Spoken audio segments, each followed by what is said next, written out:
할렐루야. 오늘은 요한일서 2장을 공부하겠습니다.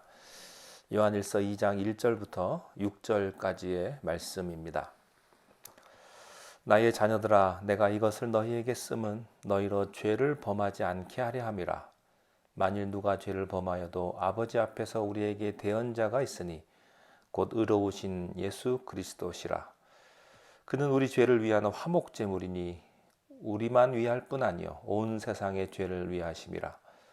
우리가 그의 계명을 지키면 이로써 우리가 그를 아는 줄로 알 것이요 그를 아노라 하고 그의 계명을 지키지 아니하는 자는 거짓말하는 자요 진리가 그 속에 있지 아니하되 누구든지 그의 말씀을 지키는 자는 하나님의 사랑이 참으로 그 속에서 온전하게 되었나니 이로써 우리가 그의 안에 있는 줄을 아노라. 그의 안에서 산다고 하는 자는 그가 행하시는 대로 자기도 행할지니라. 아멘. 러시아의 대문호인 도스토옙스키의 그 죄와 벌이라고 하는 작품이 있습니다. 그 작품을 보면 주인공인 가난한 대학생이 자기의 논리를 가지고 사람을 죽입니다. 그리고 자기를 합리화합니다. 그러나 아무리 자기를 합리화해도 자기 양심의 가책을 버릴 수는 없습니다. 그 죄의식에서 벗어날 수가 없는 것입니다. 그래서 그는 결국에는 본인이 신고를 하고 자기가 자수를 해서 그 이야기가 이렇게 마무리가 되는 것입니다. 우리 모두는 한 사람도 예외 없이 죄를 지어본 경험이 있습니다. 이런 질문을 드리고 싶습니다. 여러분은 죄를 많이 지으십니까? 죄를 조금 지으십니까? 어떤 죄를 많이 지으십니까? 혹시 반복적으로, 습관적으로 죄를 짓지 않습니까? 아니면 의도적으로, 알면서, 고의적으로 죄를 짓지는 않습니까? 이 죄라고 하는 것은 하나님과 우리 사이를 갈라놓게 하는 가장 중요한 원인입니다. 이사야 59장 2절에 보면 오직 너의 죄악이 너희와 너희 하나님 사이를 갈라놓았고 너희 죄가 그의 얼굴을 가리어서 너희에게서 듣지 않으시게 함이라. 나와 하나님 사이가 멀어진 이유는 하나님 때문이 아니라 죄 때문입니다. 뿐만 아니라 죄는 우리가 아무리 기도해도 응답되지 않는 장벽일 수 있습니다. 시편 66편 18절에 내가 마음에 죄악을 품었더라면 주께서 듣지 아니하시리라. 그처럼 많은 기도와 그처럼 많은 눈물이 있다 하더라도 그것이 하나님께 상달되지 않는 이유는 내 안에 있는 죄 때문이다. 죄는 실로 우리의 삶을 파괴로 이끌 뿐만 아니라 우리의 영혼을 지옥으로 이끌게 하는 참 주된 원인입니다. 로마서 3장 23절에 보면 모든 사람이 죄를 범하였으며 하나님의 영광이 이르지 못했다. 이렇게 기록이 되어 있습니다. 요한일서를 쓴 목적이 무엇입니까? 오늘 본문 2장 1절에 보면 나의 자녀들아 내가 이것을 너희에게 쓰면 너희로 죄를 범하지 않게 하려 함이라. 이렇게 되어 있습니다. 그러므로 우리 신앙인에게 있어서 죄를 안 짓는다고 하는 것이 얼마나 중요한지 모릅니다. 여러분, 나는 예수를 믿으니 구원받았다라는 것으로 만족하지 마십시오. 물론 구원받으셨고 천국 갑니다. 그렇기 때문에 내가 천국 갈 때까지 죄를 지워도 된다는 말은 아닙니다. 이런 질문이 가능합니다. 그러면 예수 믿는 사람은 죄를 전혀 짓지 않는 사람들인가? 그렇지 않습니다. 죄를 짓습니다. 자, 두 번째, 그러면 예수 믿는 사람들이 죄 짓는 거하고 예수 안 믿는 사람들이 죄 짓는 것, 그 차이가 무엇인가? 둘 다 똑같이 죄를 진다면 그 차이가 무엇인가 하는 겁니다. 이런 답을 할 수 있습니다. 세 번째, 예수 안 믿는 사람이 죄를 지으면 해결할 길이 없습니다. 왜냐하면 그들에겐 예수가 없기 때문에. 그러나 예수 믿는 사람도 죄를 짓지만 그 사람들의 차이는 예수 믿는 사람에겐 보혈이 있다고 하는 사실입니다. 이게 차이입니다. 요한복음 13장에 보면은 예수님께서 제자들의 발을 씻어주는 장면이 나옵니다. 저녁을 드시다가 허리에 수건을 두르시고 대야에 물을 뜨고 제자의 발을 씻겨주기 시작을 합니다. 이때 당황한 베드로가 이렇게 이야기합니다. 주님, 무슨 일이십니까? 절대로 내 발은 못 씻겨주십니다. 그때 예수님께서 만약 내가 너의 발을 씻지 않으면 너는 나와 상관이 없느니라. 그러자 베드로가 그러면 내 발뿐만 아니라 내 몸도 씻겨주십시오. 예수님 말씀하십니다. 목욕한 사람은 발만 씻어도 된다. 그 말이 무슨 말입니까? 목욕한 사람은 구원받는 사람을 의미합니다. 구원받은 사람은 또다시 구원이 필요 없다는 이야기입니다. 예수님께서 단번에 우리 죄를 속죄해 주셨기 때문에 또다시 구원받을 필요는 없습니다. 그러나 발은 자주 씻어야 합니다. 우리가 구원받은 성도라 할지라도 육신이 연약함으로 말미암아 우리가 자꾸 죄를 짓게 되는데 그때 발을 자주 씻어야 합니다. 이것은 용서를 의미합니다. 근데 예수님께서 재밌는 말씀하셨어요. 너희가 다 목욕은 했지만 다는 아니니라. 누굽니까? 가룟 유다를 말씀하시는 겁니다. 죄를 지으면 예수님 믿는 사람이라 할지라도 구원의 감격과 확신이 사라진다고 하는 사실입니다. 그것이 희미해진다고 하는 사실입니다. 하나님 말씀에 순종하지 않으면 알게 모르게 죄를 짓게 되고 또 어떤 경우라도 죄가 내 안에 있으면 기쁨이 없습니다. 양심의 가책을 느끼고 성경을 봐도 재미가 없고 불안하고 쫓기고 초조합니다. 그러나 구원받은 성도들이 성령의 도우심으로 말씀의 충만함으로 날마다 죄와 싸워 이기고 마귀와 싸워 이기고 승리하는 생활, 말씀에 순종하는 생활을 살게 되면 그 사람에게 어떤 일이 일어납니까? 구원의 감격이, 그리고 구원의 기쁨이, 구원의 능력이, 그리고 구원의 확신이 그 사람을 사로잡는 것입니다. 그도 연약한 죄인입니다. 실수할 수 있는 죄인입니다만은 그러나 날마다 승리하는 사람에게는 하나님의 능력을 그에게 부어 주시는 것입니다. 본문 1절에 보시면 2장 1절에 넘어오면서 요한은 이렇게 시작을 합니다. 나의 자녀들아. 여기 나의 자녀들아라고 하는 뜻은요, 세상 사람들에게 한 말이 아닙니다.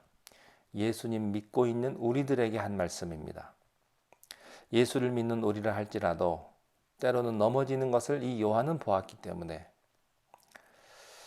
이 자녀라는 표현으로 말씀한 거죠.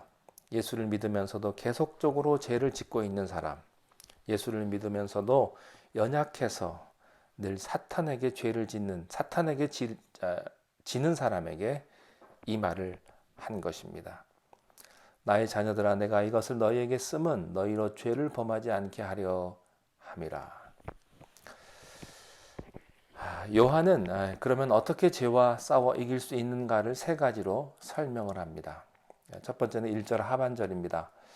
만일 누가 죄를 범하여도 아버지 앞에서 우리에게 대언자가 있으니 곧 의로우신 예수 그리스도시라. 죄를 짓지 않기 위해서 중요한 것은 예수 그리스도를 바로 아는 일입니다. 알아야 합니다. 단순히 예수님을 믿는다 이렇게 말하는 게 아니라 좀 더 깊은 진리를 예수님에 대해서 배우기만 한다면 우리는 죄에서 승리할 수 있습니다. 그러면 예수 그리스도는 누구십니까? 오늘 본문에 보면 예수 그리스도를 대언자라고 표현을 합니다. 이 말씀은 법정에서 온 말로서 증인으로 온 변호자를 의미합니다. 증인을 소환하고 변호자를 소환해서 그 피고의 입장을 유리하게 만들어주는 것이 대언자입니다. 성경이 이 대언자를 보혜사라고 다시 번역을 했습니다. 보혜사는 누구십니까? 성령님이십니다. 예수 그리스도는 우리 죄를 변호해 주시는 대언자이시요 보혜사라는 말입니다. 마귀는 우리 죄를 고소하는 사람입니다.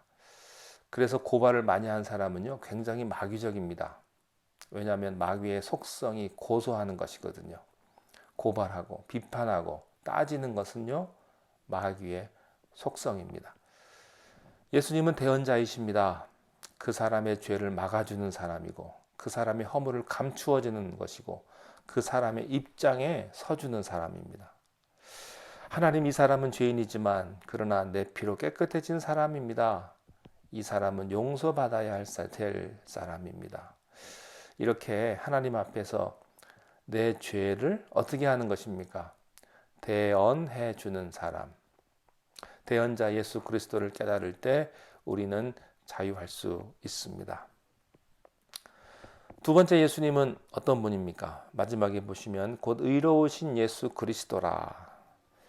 예수님은 두 번째 의로우신 분입니다. 이 말은 무슨 의미입니까? 그분에게는 죄가 없다는 말입니다. 그분에게는 불의가 없습니다. 그분은 정이시며 예수님은 진실이시며 정직이십니다. 예수님은 의로우시다. 이 말은 예수님은 죄가 없다. 그런 말씀이죠. 그럼 죄가 없다는 말은 무엇입니까? 죄 있는 사람은 죄인을 구원할 수 없습니다. 죄 없는 사람이 죄인을 구원할 수 있습니다. 인간은 모두가 다 죄인입니다. 어떤 사람이 빚을 졌어요. 너무 안 됐습니다. 근데 이 사람을 도와주려면 뭐가 있어야 합니까? 돈이 있어야 합니다. 근데 나도 사실은 빚쟁이입니다. 빚쟁이가 빚쟁이를 갚아줄 수 있습니까? 내가 돈이 있어야 남의 빚을 도와줄 수가 있습니다. 마찬가지입니다. 죄인은 절대로 죄인을 도와줄 수 없습니다. 그러나 예수 그리스도는 의로우신 분이십니다. 동정녀 탄생의 의미는 단순히 기적을 말하는 것이 아닙니다. 예수가 죄가 없다는 무죄성을 말하는 것입니다. 여러분, 무죄성의 그 능력은 엄청난 것입니다. 예수님이 의롭다라는 뜻은 우리 죄를 용서해 줄 수 있는 분이다 라는 뜻입니다.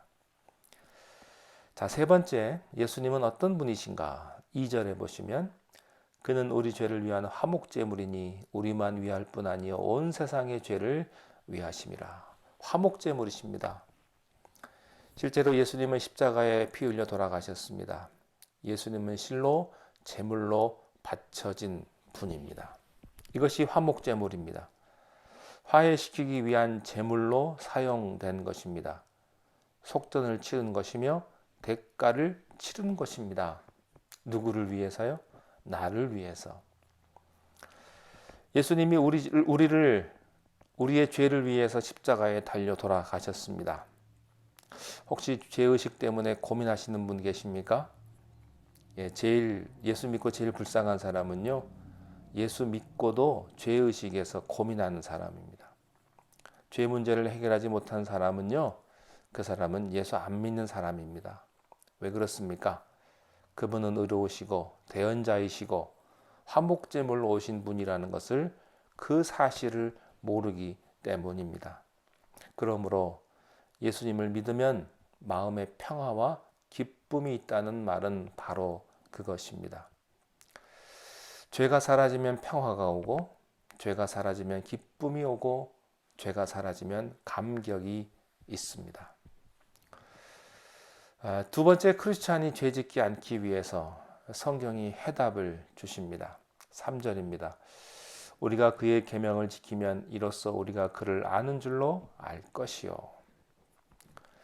죄를 짓지 않기 위해서는 첫 번째, 예수님을 잘 알아야 하고요. 두 번째, 계명을 지켜야 합니다. 하나님은 우리가 죄 짓지 않기 위해서 계명을 주셨습니다. 하지 말라, 하라, 이렇게 구체적으로 계명을 주셨습니다. 이 계명을 지키면 하나님의 자녀라는 확신이 생기는 것입니다. 우리가 나중에 공부하겠지만 사랑은 무엇입니까? 계명을 지키는 것을 사랑이라고 말을 합니다. 하나님의 말씀에 순종하는 것이 사랑입니다. 계명을 지킬 수 있는 것이 사랑입니다. 여러분, 부모님을 사랑하는 사람은요, 부모님의 말씀을 지키는 사람입니다. 부모님의 말은 하나도 안 듣고 부모님을 사랑한다? 말이 되지 않습니다. 여러분, 가족을 사랑하고 남편과 아내를 사랑하는 사람은요, 그 사람의 말을 잘 지키고 약속을 지키는 사람입니다. 그 사람이 사랑하는 사람입니다. 그 말을 하나도 지키지 않고 그 말을 하나도 약속할 수 없는 사람은요, 사랑하는 사람이 아닙니다. 여러분 모두는 하나님의 계명을 지킬 수 있는 그런 사랑의 마음이 있기를 바랍니다. 순종하는 것이 사랑이고 계명을 지키는 것이 사랑입니다.